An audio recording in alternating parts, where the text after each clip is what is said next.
High court বিভাগ যে রায়টি দিয়েছিল, অর্থাৎ সারা দেশে সর্বশেষ পর্যায়ে নিয়োগপ্রাপ্ত ৬,৫৩১ জন শিক্ষক, তাদের নিয়োগটাকে আপনি বলতে পারেন তাদের সমস্ত নিয়োগের কমপ্লিট হয়েছিল, শুধুমাত্র তাদের যোগদান করাটা বাকি ছিল। এমন একটি পর্যায়ে ওই পরীক্ষায় অংশগ্রহণকারী ১৫৪ জন ব্যক্তি শুধুমাত্র কোটা পুনর্বিন্যাস কিংবা বিন্যাসের বিষয়টাকে সামনে নিয়ে এসে হাইকোর্টে একটি পিটিশন দায়ের করে। চূড়ান্ত বিবেচনায় হাইকোর্ট বিভাগ আলটিমেটলি এই ৬,৫৩১ জন তাদের যে ফলাফল এবং উত্তীর্ণ শিক্ষক, নিয়োগপ্রাপ্ত শিক্ষক, তাদের নিয়োগটাকে বাতিল করে একটা অবজারভেশন দেয়। সেটা হচ্ছে ২০২৪ সালের পরিপত্র অনুযায়ী কোটার ভিত্তিতে পুনরায় তাদের ফলাফল প্রকাশের জন্য। তার বিরুদ্ধে সরকারের পক্ষ থেকে প্রাথমিক এবং গণশিক্ষা অধিদপ্তর এবং সংক্ষুব্ধ শিক্ষার্থীদের পক্ষ থেকে আরও বেশ কয়েকটি লিভ পিটিশন আমরা সুপ্রিম কোর্টে আপিল বিভাগে করি। জনাব সালাউদ্দিন দোলন বাংলাদেশের চাকরি সংক্রান্ত মামলার প্রধান বিশেষজ্ঞ, তিনি এই মামলায় ছিলেন। জনাব মোহাম্মদ সিদ্দিকুল্লাহ ছিলেন, আমাদের ব্যারিস্টার মুনতাসির আহমেদ সাহেব ছিলেন, আমি ছিলাম। সবচেয়ে বড় কথা যে সরকারের পক্ষে, রাষ্ট্রের পক্ষে জনাব মোহাম্মদ আসাদুজ্জামান, বিজ্ঞ অ্যাটর্নি জেনারেল, তিনিও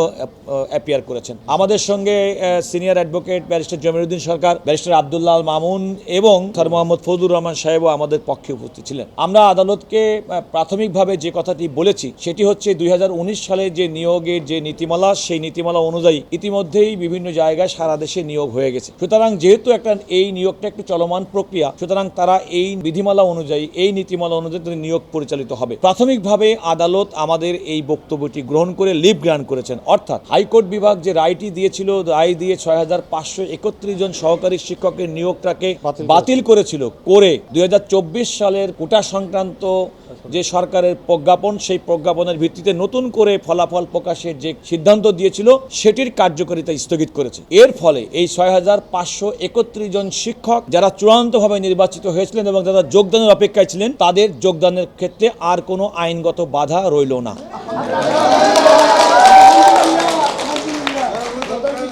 আমরা যেটা বলছি সেটা হচ্ছে, দেখেন, আপনারা নিশ্চয়ই জানেন, যখন আপিল বিভাগ কোনো মামলায় লিভ গ্রান্ট করে, তার অর্থ হচ্ছে প্রাথমিকভাবে আমরা যে সমস্ত আর্গুমেন্টগুলো আপিল বিভাগের সামনে উল্লেখ করেছি, সেগুলোর প্রাথমিক সারবত্তা পেয়েই কিন্তু লিভ গ্রান্ট করেছে। যেহেতু হাইকোর্টের রায়ের কার্যকারিতা স্থগিত হয়েছে, সুতরাং তারা চূড়ান্তভাবে উত্তীর্ণ ব্যক্তি, তারা এখন যোগদান করবেন, কারণ যোগদানটাই তাদের বাকি ছিল। এই যোগদান উপলক্ষে ফাইনালি সিলেকশন হওয়ার পরে তারা বিভিন্ন জায়গায় যেখানে কর্মরত ছিল, সমস্ত কর্ম থেকে তারা কিন্তু অবসর গ্রহণ করে কিংবা পদত্যাগ করে শুধুমাত্র এই চাকরিতে যোগদান করার জন্য তারা সম্পূর্ণ প্রস্তুত ছিল। আর আপনি যে কথাটি বললেন যে এখন আপিল যখন শুনানি হবে, লিভ গ্রান্টের উপর শুনানি হবে, তখন তো এই বিষয়গুলো আসবে।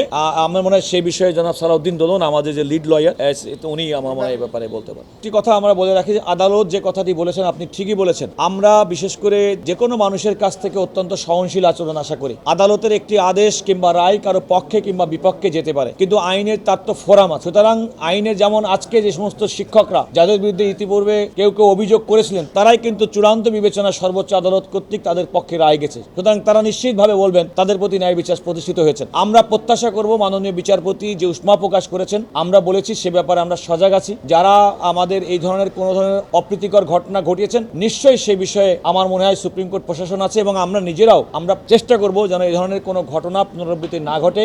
কেউ যদি কোনো ঘটিয়ে থাকেন, তাহলে সে বিষয়টাই আমরা পূর্ণাঙ্গ সহযোগিতা করব তদন্ত কাজে।